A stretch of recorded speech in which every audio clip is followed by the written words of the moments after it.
Hi everyone, and welcome to My Things to Do.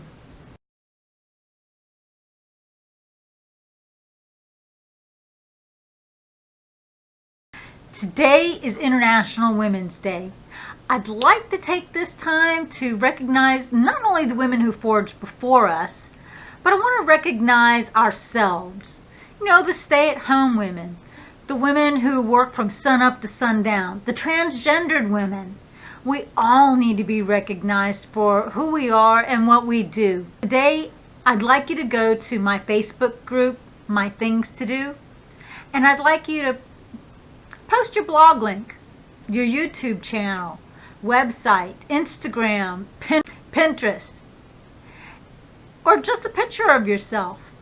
Anything that you'd like. Let us celebrate each other for who we are and what we've accomplished. Even if all you've accomplished today was waking up and turning this channel on, that's an accomplishment because you got out of bed. Well, let's make this our things to do today. Thank you for being here. Can't wait to see you in my next video. Again, Happy International Women's Day. Bye.